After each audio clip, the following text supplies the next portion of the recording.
Hello बच्चों, आज हम जीव विज्ञान की पहली इकाई आवर्तबीजी पादपों में जनन व विकास पढ़ने जा रहे हैं। यह हमारी बॉटनी यानी कि वनस्पति विज्ञान की पहली इकाई है।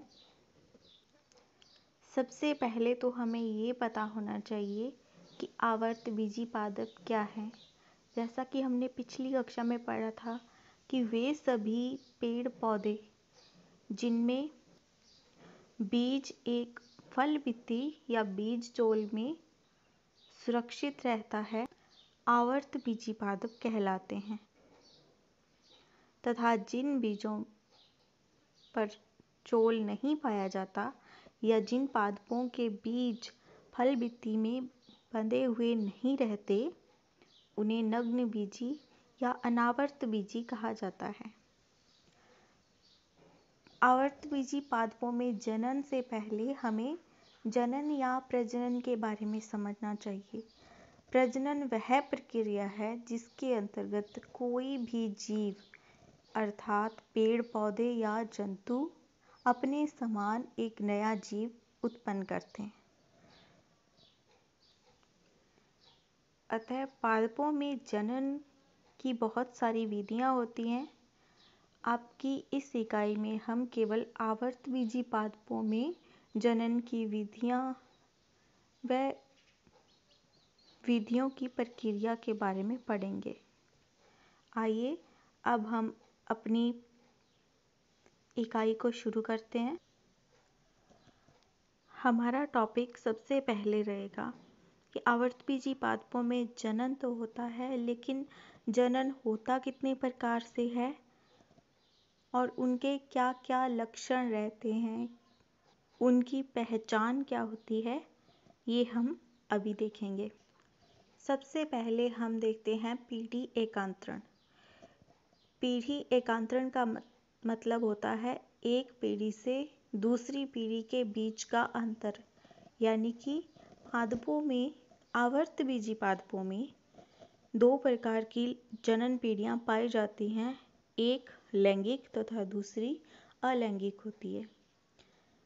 और अगर हम स्पष्ट रूप से देखना चाहें तो प्रमुख पीढ़ी जो होती है उसमें पादप शरीर जो है वो विकसित होता है, मूल तना पत्ती में विभेदित रहता है तथा स्वपोषी होता है। इनमें बीजाणुद्भिद जो है वो द्विगुणित प्रकार के पाए जाते हैं, अर्थात उनमें गुणसूत्रों की मात्रा दोहरी होती है।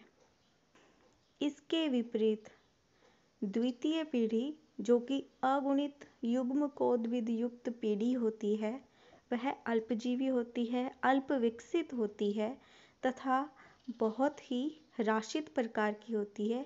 इसका कोई स्वतंत्र अस्तित्व नहीं होता, यानी कि ये प्रमुख पीढ़ी के ऊपर ही विकसित रहती है।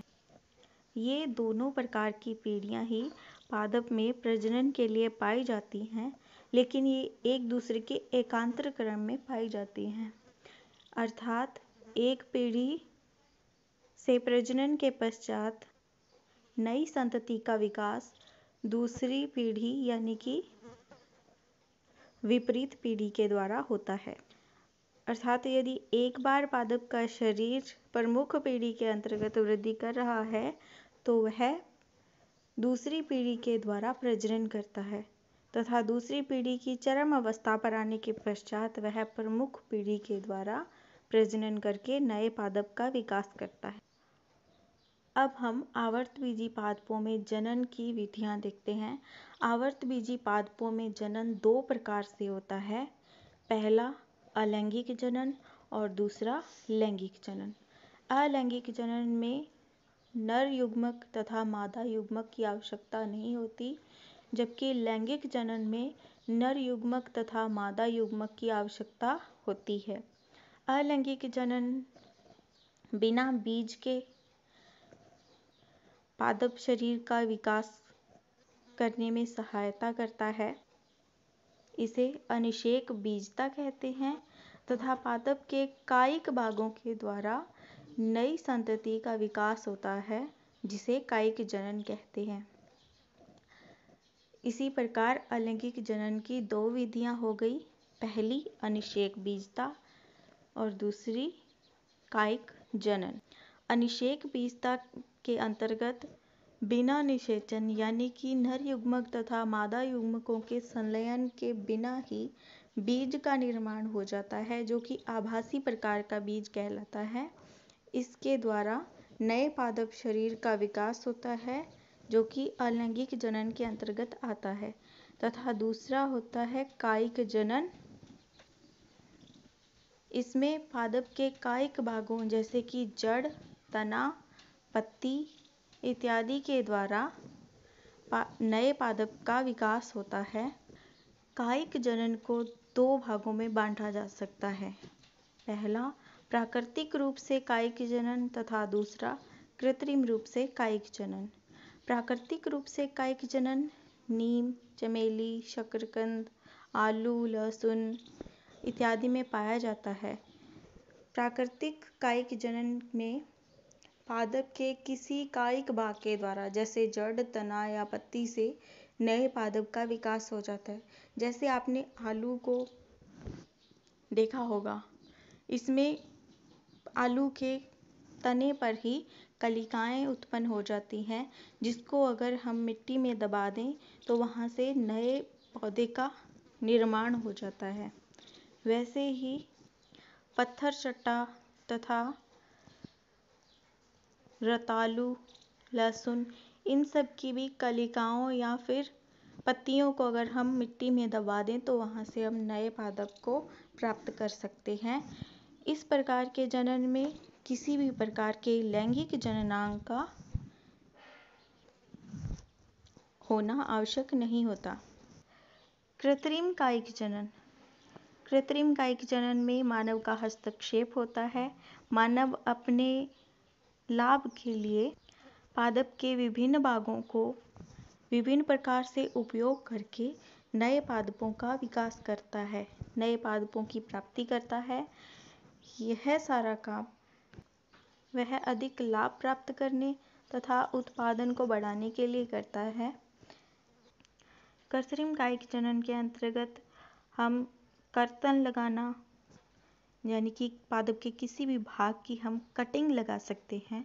जैसे कि किसी पादप की जड़ के किसी भाग को काटकर हम मिट्टी में दबा दें तो उससे नए पादप का विकास हो जाए, या फिर हम उसके तने को काटकर मिट्टी में दबा दें तथा उसको सिंचाई व खाद की व्यवस्था कर दें तथा उससे नए पादप का विकास हो।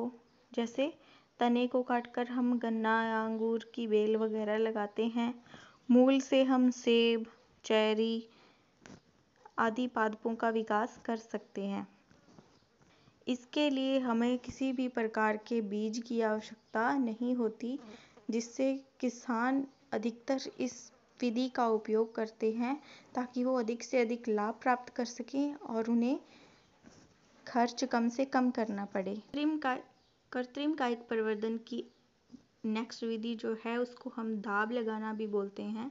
इसमें पादप के किसी भाग की छाल को छीलकर उस पर मिट्टी, घास फूस तथा खाद इत्यादि को बांध दिया जाता है तथा उसको नम बनाए रखते हैं, जिससे कुछ समय के पश्चात उस बांधे हुए भाग से जड़ें निकलना स्टार्ट हो जाती हैं और उस भाग को काटकर हम अगर अलग से लगाएंगे तो नया पादप बन जाता है। जैसे कि नींबू की टहनी को हम छीलकर उस पर मिट्टी, खाद वगैरह बांधकर उसको गीला करते रहें कुछ दिनों के लिए, 10-15 दिन के अंदर ही वहाँ से नई जड़ें बनना शुरू हो जाती हैं और उस भाग को काटकर अगर हम मिट्टी में लगाएं तो नया नींबू का पादप हम प्राप्त कर सकते हैं। इसी प्रकार से संतरा, माल्टा, किन्नू इन सब पादपों को भी हम प्राप्त कर सकते हैं। कृत्रिम कायिक प्रवर्धन की अगली विधि है रोपण यानी कि कलम लगाना।